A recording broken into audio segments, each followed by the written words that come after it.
our last speaker for today will be Jakob Hultgren, and he will talk on coupled Kahler-Einstein metrics. Yeah, that's right. Thank you. And thanks for the opportunity to speak here. So what I'm going to do is present some new results from a joint project with myself and David Nyström. And the title then is Coupled Kahler-Einstein Tuples.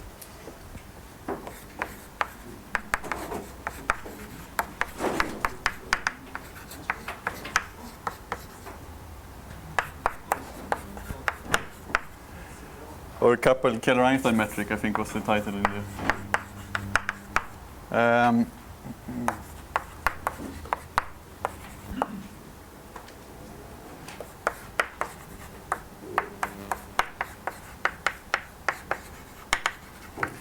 Okay, so yes. So the motivation then comes from canonical metrics in general. So then I'll just, as two examples, then I will take the two most well-known types of canonical metrics in complex geometry. We have the Kahler-Einstein metrics.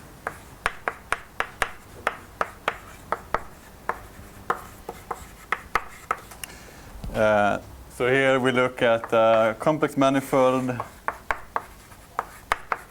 such that the first Chern class then has a definite sign. So it's either equal to 0, larger than, or negative, or less than 0 then. And then we look for metrics on X such that the Ricci curvature is proportional to the metric. And then by homogeneity, sort of the only cases we need to consider then are -1, 0, and 1 here. The other, I suppose, the other example I want to do then is constant scalar curvature metrics. So here the setup is slightly different. We have a complex manifold, and then we also fix some Keller class.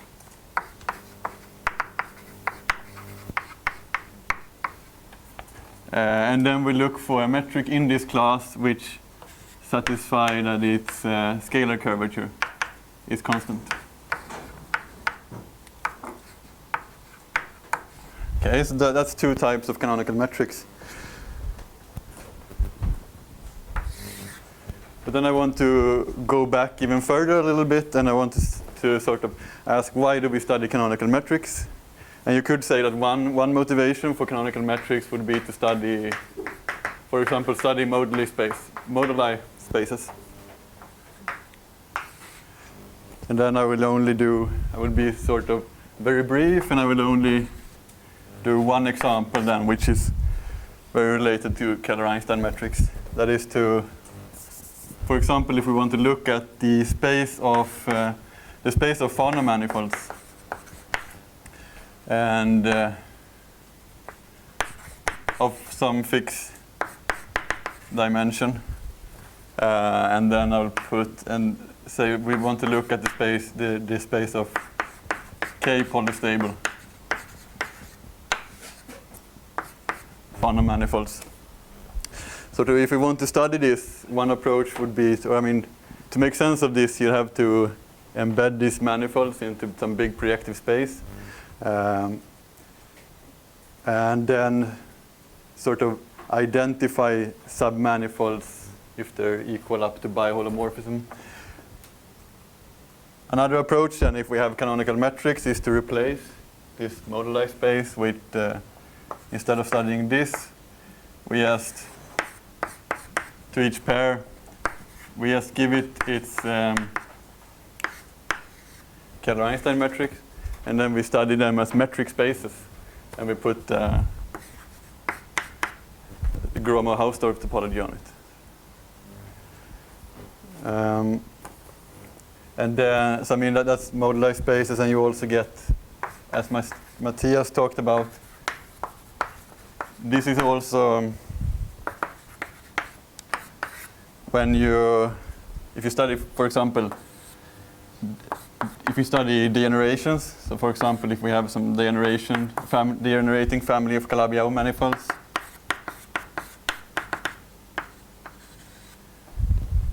one way of studying this would be to replace it with sort of these metric spaces you get if you just put the Kahler-Einstein metric on them, and then look what happens if you study them in the Gromov-Hausdorff topology then. So I mean, that's just sort of one application of canonical metrics. So if we go back to canonical metrics then, so the general idea of canonical metrics would be to fix some algebraic or complex geometric data and then ask for a metric on it, which is sort of canonical or unique in some manner with respect to this data. So here we're fixing a complex manifold with some special property of the first Chern class. Here we're fixing a complex manifold and a Kähler class, and then we look for some canonical metric associated to that. Okay, so, and we also see then that sort of the setting for constant scalar curvature metrics, it's more flexible than the one for Kahler-Einstein metrics. We have the Ricci curvature is always going to be in the first Chern class, so we can only find Kahler-Einstein metrics in classes which are proportional to the first Chern class, while at least a priori we can hope to find constant scalar curvature metrics in any class. So I'll make two remarks.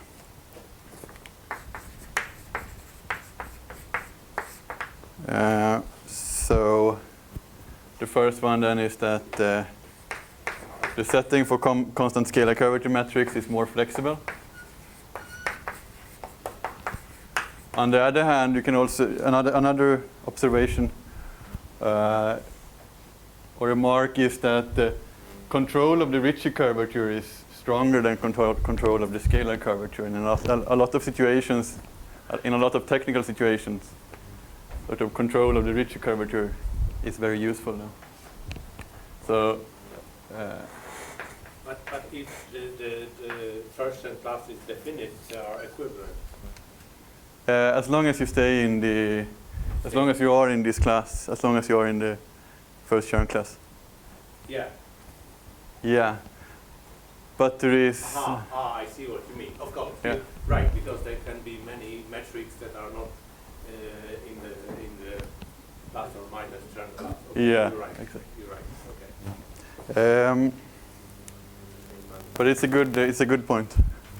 So control of Ricci is stronger than control of the scalar curvature. And then the next remark is sort of related to what you just said. So both of these concepts give rise to really complicated questions of existence. It's in general hard to say if we have a Kahler-Einstein matrix or if we have a constant scalar curvature matrix. And it's even,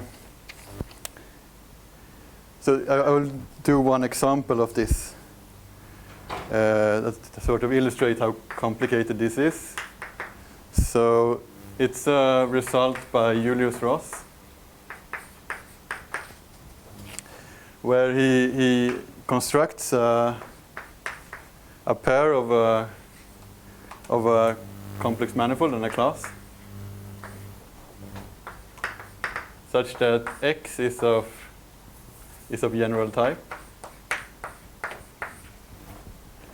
and omega 0 does not contain a constant scalar curvature matrix. So this condition then, it says that X is really is sort of well behaved, and it's well behaved enough to admit the Kahler-Einstein metrics, but still there are classes on it. There are some classes which is really not well behaved, so that they don't admit constant scalar curvature metrics. Okay, so yeah.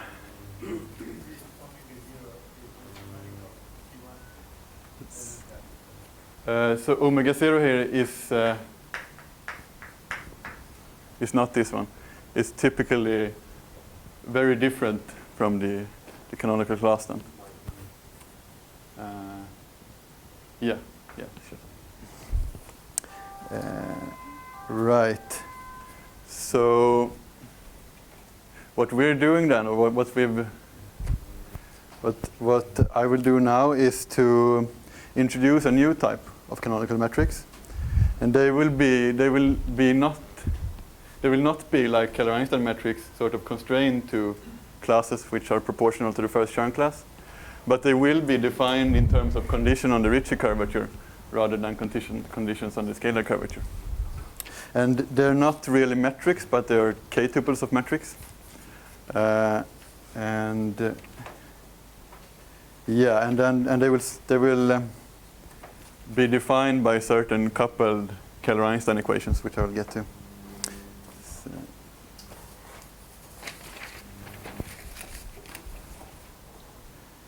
So, and the algebraic or complex geometric data we start with is something that we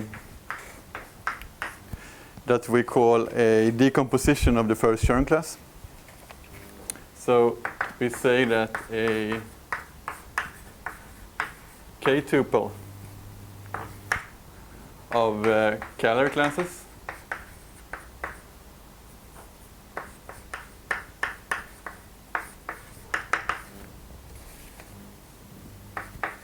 is a positive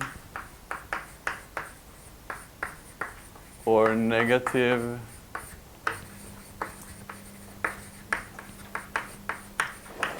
decomposition of C1 of x if simply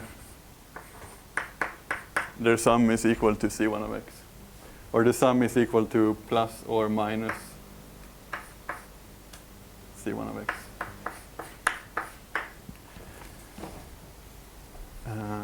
Yeah, and then we say that a k-tuple of Kähler metrics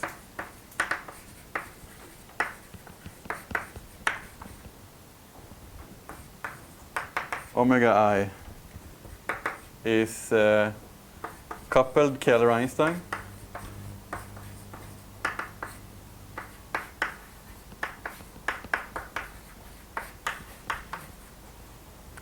which I will write CKE.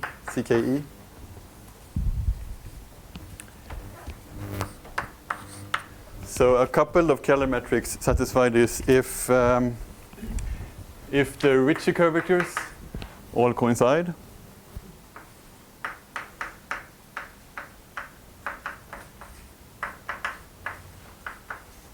and equals the sum of the metrics, or possibly so plus minus the sum of the metrics.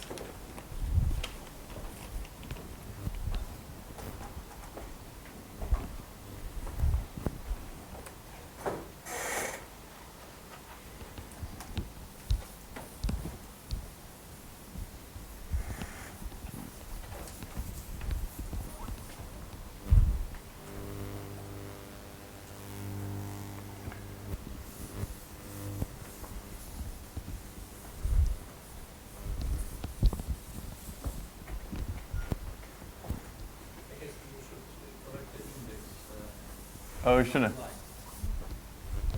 You sum up probably from 1 to k. Yeah, thanks.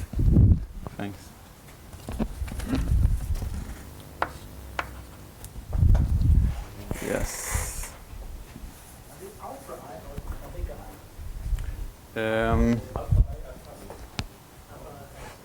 Yeah, so these are classes. Is omega 1 alien or not? Yeah, so these tuples, so these are, so this is like,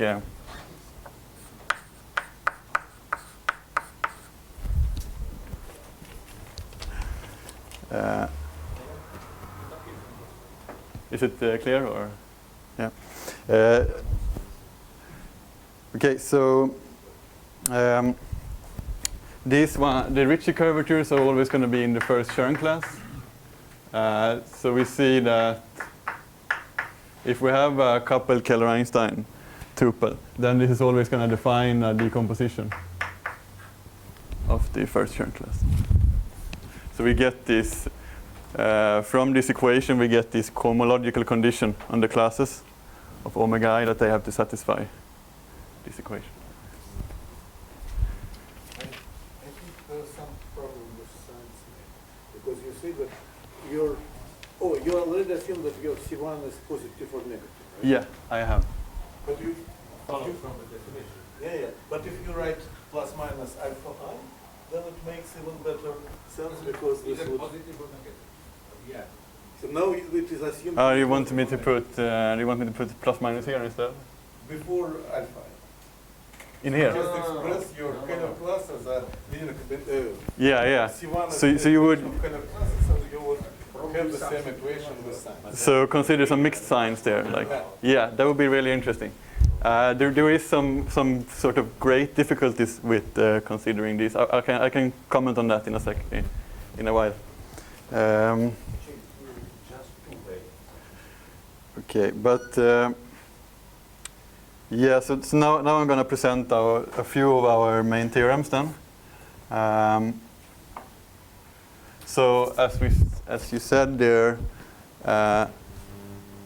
this condition, the left-hand side is positive here. So this condition forces the first Chern class to be either positive or negative. So it's still like, it's still not clear. It's still open how to do an analog in the Calabi-Yau case. Then. Perhaps consider some kind of twisted version or something like that. But for now, then there is two cases. There is a positive case and a negative case. And our first theorem then is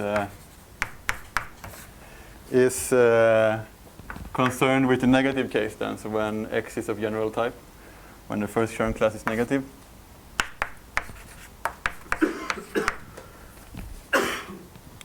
So, and it says that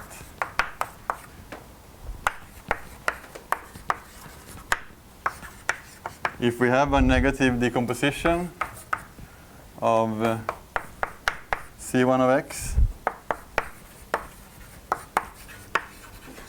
there is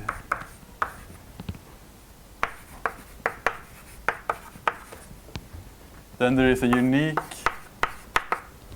coupled Kahler-Einstein tuple omega I such that omega I defines this tuple of classes then.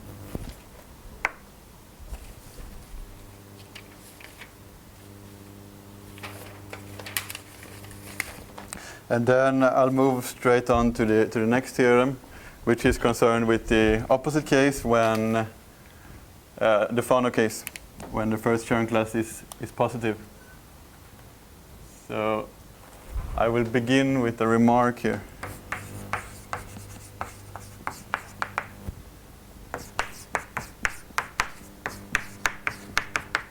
If X is Kahler-Einstein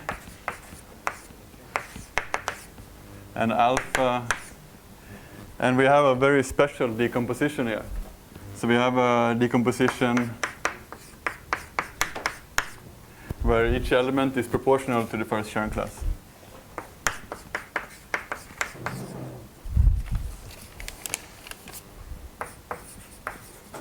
Then if we take so let's consider the Fano case here. If we just take the multiples of the Kahler-Einstein metric on X, Then we have by homogeneity, that is the Ricci curvature of those are the same as the Ricci curvature of the Kahler-Einstein metrics, which is the same as the Kahler-Einstein metric, which you can write as this sum. So for these kinds of decompositions, if we're on a Kahler-Einstein manifold, we trivially have a Kahler-Einstein tuple.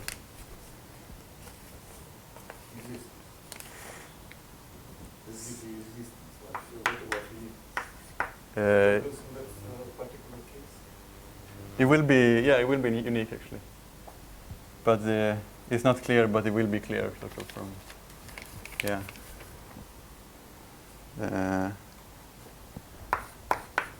So this gives us existence.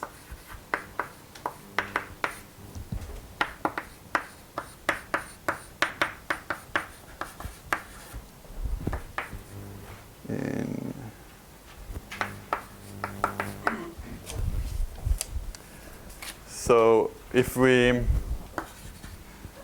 can say that what we have here is, we have this line segment between 0 and the first Chern class, if we're in the Fano case then.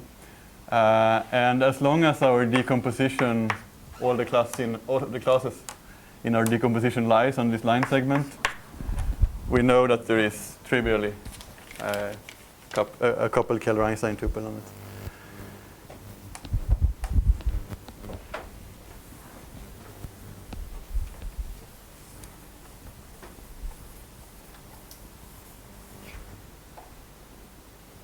Maybe I'll remove this as well. So, where did you get the last equality? Oh, Okay, I understand the Ricci of lambda I is equal to the scale double scale. Then it's Kahler-Einstein. Other. yeah, the sum of lambda I should be 1. Yeah. So we should normalize it in that sense. Okay, if you, yeah. okay, or there is Or there is some kind or of constant. otherwise you would have to scale by the sum of lambda I. Yeah, yeah, that's right. Okay. That's right. Yeah. Sorry about that. Okay. So the theory. Right, I'm sorry. So then just the lambda I divided by the sum of the lambda i's is the right. Oh, okay. Yeah, yeah, that's right. That's right.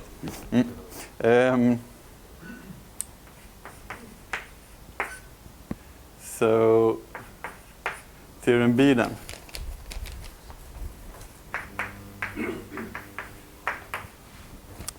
Says is that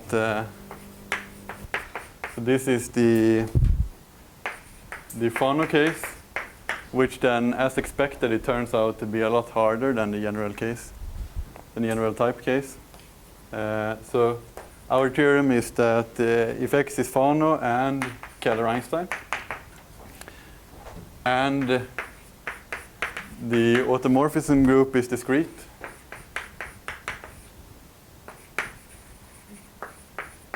then any positive decomposition of C1x, which is close enough to this line segment,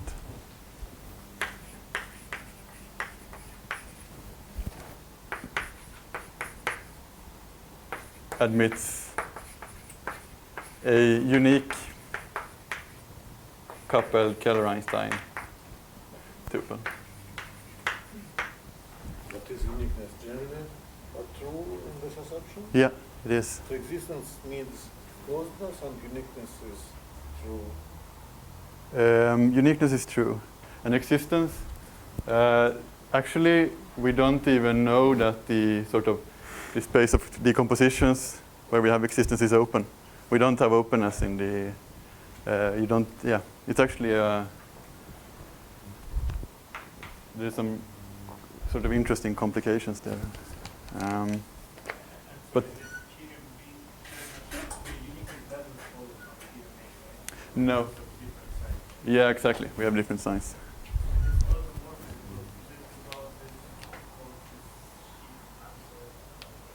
Right. So it's the automorphism group of X as a complex manifold.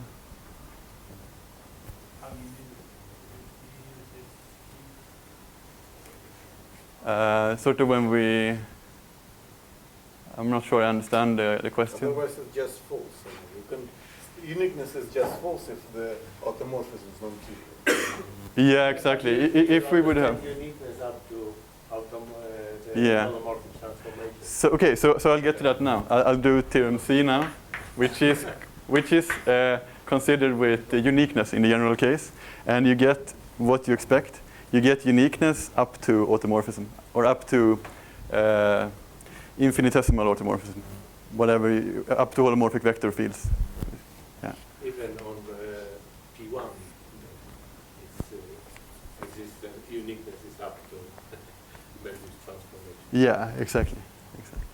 So the next theorem then.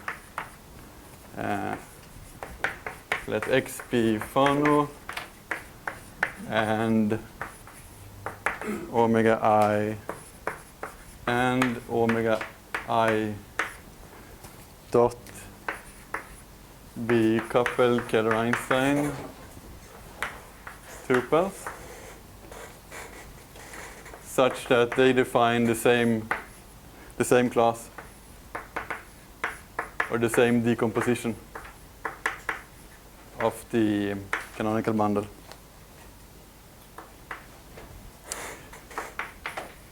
Then there is an automorphism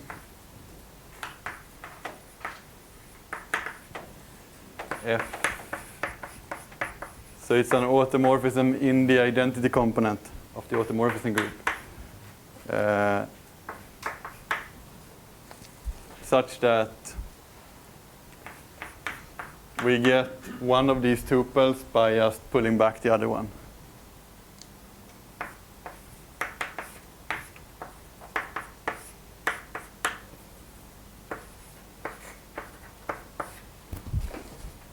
So then in particular, if this is trivial, we have uniqueness.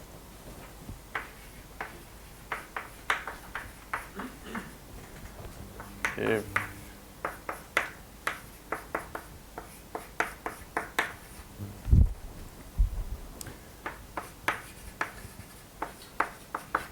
then any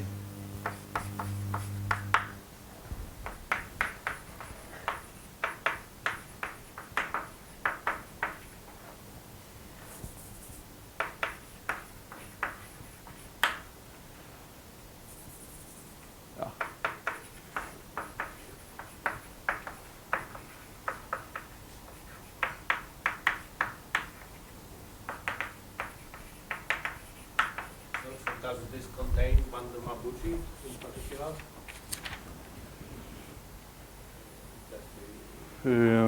Think it does, yes, right? it does, yeah. By just So it cannot be too trivial. Right? no, it's not. And whereas it's so it's based on well, we're doing it with Bernson's But, yeah, convexity. Berndson proof. Yeah, Bandamabuchi. exactly.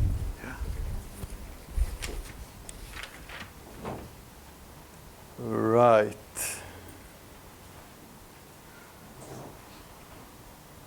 Is it unique if its automorphism group is compact? Which is very unique. I don't. If the automorphism group is compact, I don't know. As long I can say that I think if for Bandamabuchi it does, right? it's sort of unique if and only if you don't have any holomorphic vector fields. I don't know how that corresponds to compactness of the I automorphism. think it's the same. Right. Because the group of homomorphic vector fields in that situation is linear to Ah. the group generated by homomorphic vector fields. Yeah. Group because types Yeah, of yeah. sections of Yeah. anti-canonical So let's see what I'm doing with time. Did I start half? So I got 20 minutes left? Yeah, I think so. Yeah, cool. So what I'm gonna do then is, Speakers after we well, yeah, but yeah, good to hear. I will speak until the room is empty.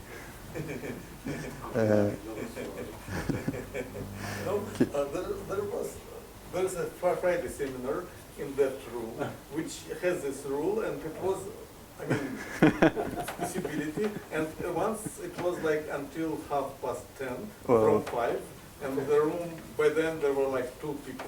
Okay, yeah, yeah. So don't give But up. I hope this won't happen here. But there is sponsor's dinner after you talk, so Yeah, I would be competing with the Right. dinner then, I suppose. Right. There is, in fact, there is the next. There is something else on the schedule, Yeah, yeah. there is something on the schedule. Yeah. So okay. So what I'm gonna do is first I'm gonna write down a corollary of theorem A, which sort of present a slightly different point of view on these things, and then I will say something about the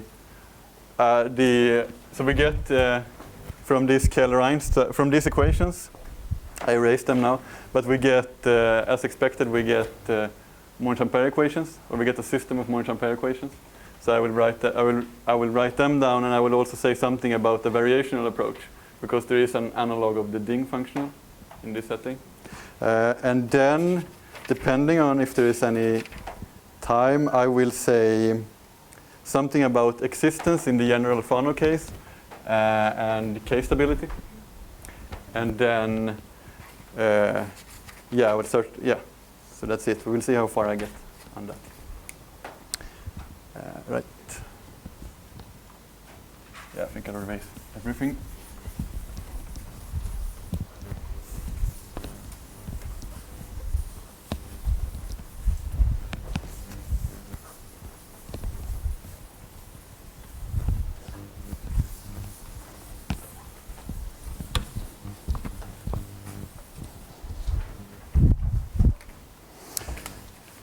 Okay, so corollary A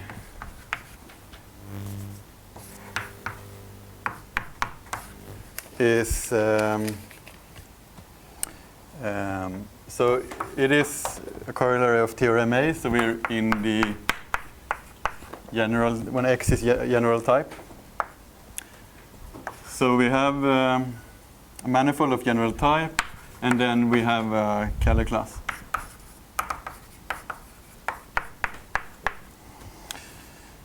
And we also define this number, a number called T alpha, which is the supremum of T such that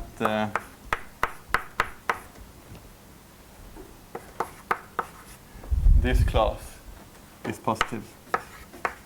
So what this is just the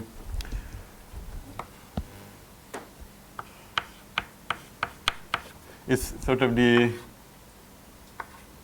it's the maximum distance we can move from the minus the first Chern class in the direction of alpha before we hit the wall of the ample cone. So if we have yeah, so assume we have this, then we get a canonical family of metrics in alpha.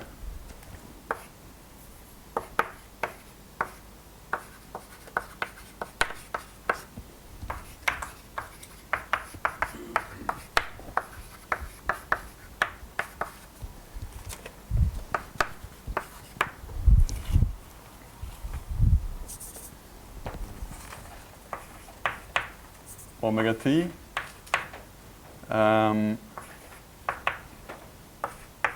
So that's a family where the parameter t goes from 0 to this number t alpha.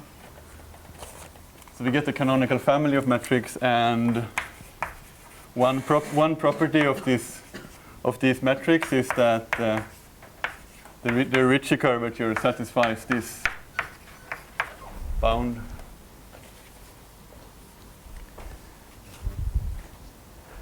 And the proof is that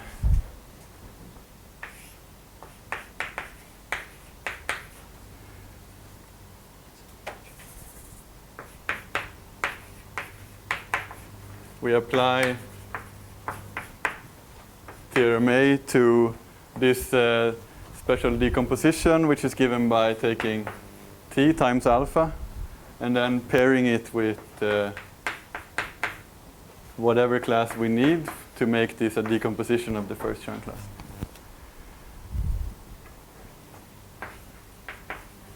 So this gives a pair such that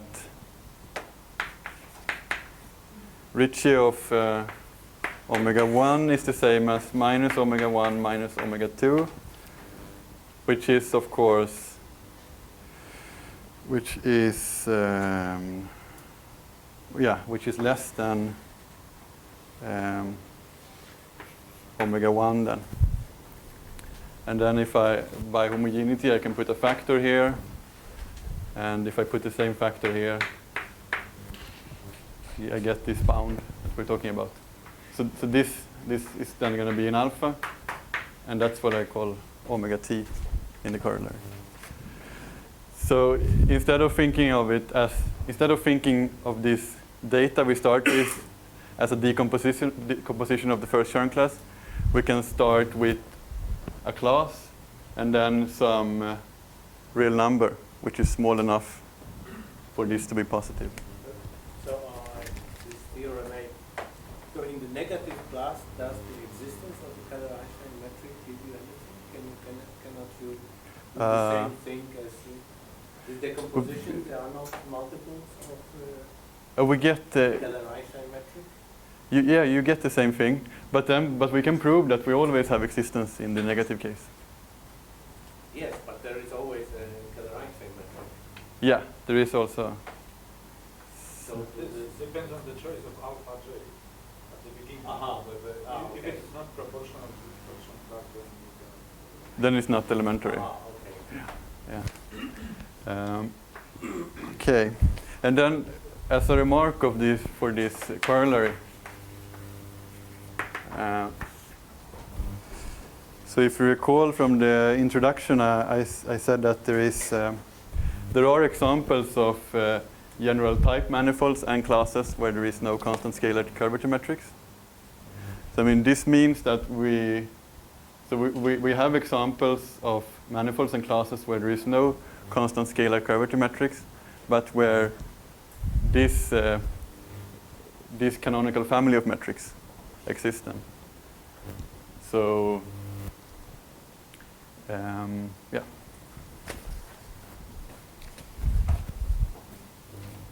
So there exist manifolds and alpha such that alpha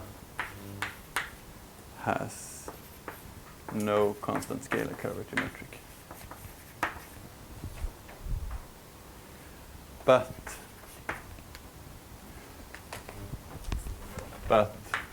alpha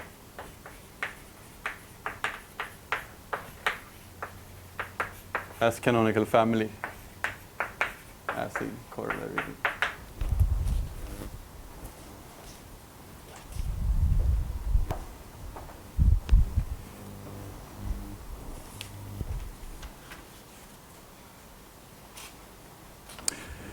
You can formulate something similar for theorem B as well in the Fano case, which will sort of in the situations where we have existence, this will give metrics with a lower bound on the Ricci curvature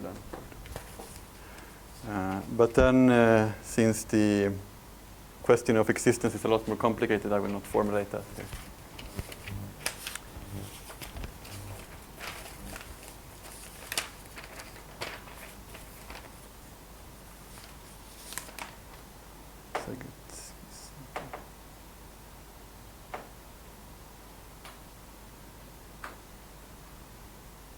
Yeah.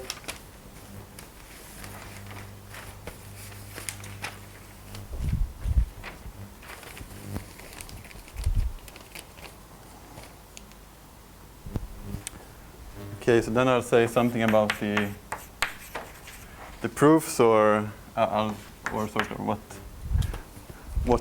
what stuff we're working with. Isn't it the same as you have just a product of your manifold with itself and solve Calabi-Yau question, different?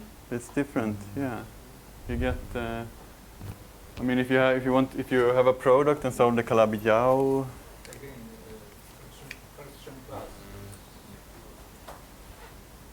The choice of alpha Yeah. J is maybe not related to first term class.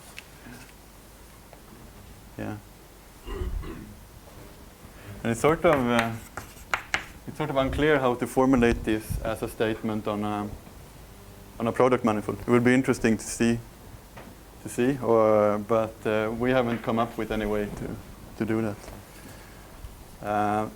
So I'm going to sort of briefly just sort of explain what kind of Monge-Ampere equations we get, and I will do this in the Fano case. The general type case is similar up to sines. So what we're gonna do is to formulate this as a scalar equation. We fix representatives for each class, and we also fix some Keller form such that its Ricci curvature equals the sum of these representatives. So we can do this by Calabi-Yau.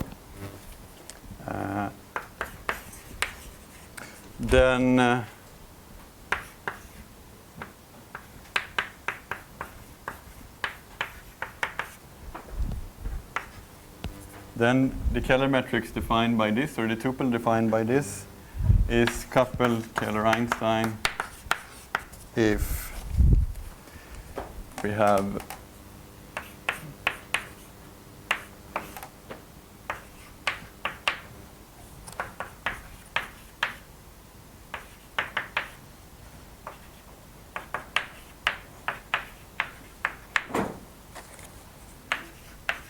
this.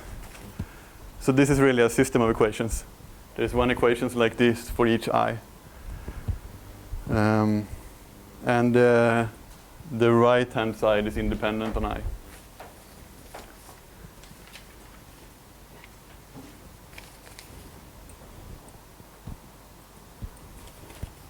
And then we have a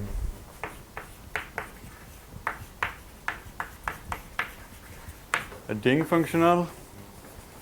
Power n on the right hand side. Omega no. Omega 0. Oh yeah. Thanks. And then for the Ding functional, so this will be sort of very brief. We're using the same ingredients as in the normal setting. We have these Monge-Ampere energies.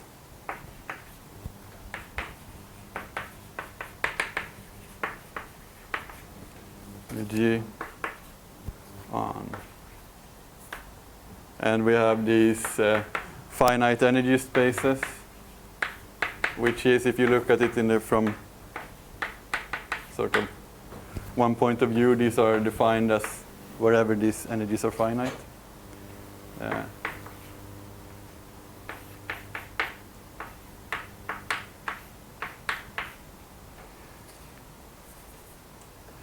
So each such space then is some kind of compactification of alpha I. Then we define the Ding functional. It's a function on the product of these spaces.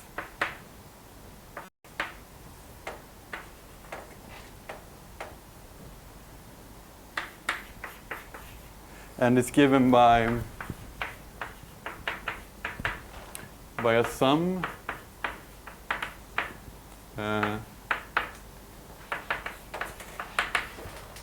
then minus this sort of volume term,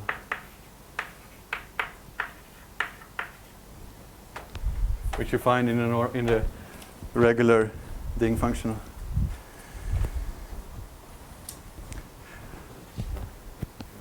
And here is the answer to why it's difficult to consider mixed signs in the decompositions. Because then you get mixed signs here, which makes it very unclear whether or not Kahler-Einstein tuple is unique or not. To apply Bernson's convexity machinery here, you really need this to have the same signs and all of these. So you need that positivity. But if there is sort of another way to prove uniqueness, then so that's what I mean with. That's why it is sort of a difficult. It's non-trivial how to do this in the Calabi-Yau case. And I think I will stop there. Thank you very much. Yeah.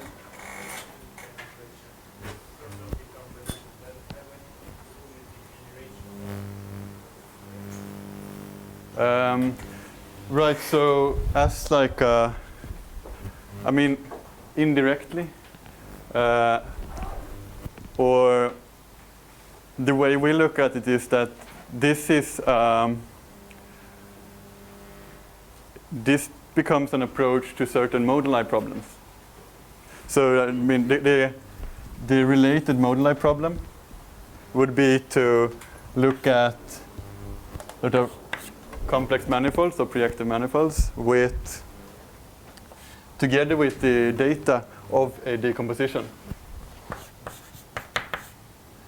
So you look at these sort of objects, and then you identify two of them if you have a biholomorphism which preserves this.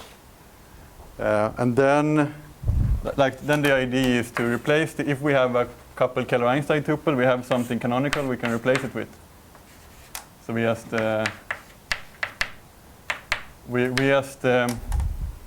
the thing we replaces it is like a K-tuple of metric spaces.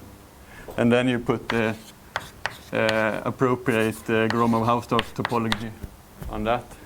So in that sense, you can use this to study degenerations. Whenever you have a degeneration, but you need to formulate the problem you start with in a slightly different way because you want to look at these kind of moduli spaces. I don't know if that answers your question.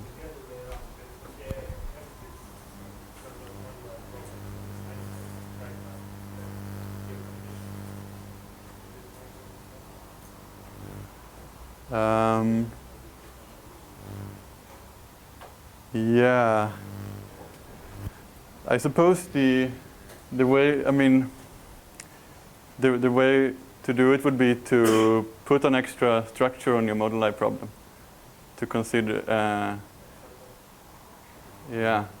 So I mean, if you just have a degeneration of manifolds, then if it's possible, you should try to fix a decomposition of the first Chern class, which makes sense for all parameters. And then that gives you, then this stuff gives you a natural way of looking at these as metric spaces. And then sort of a hope of ours is that these coupled Kahler-Einstein metrics will exist in a bigger generality than normal Kahler-Einstein metrics. So you can actually use this approach when there is no Kahler-Einstein metrics. Yeah, that would give you give a manifold with which automorphism group is not reductive, right? So we have the same obstruction here actually. So there won't be any. Unfortunately, we do. But something like that. Whenever you don't have a Kahler-Einstein metric, you can look for these.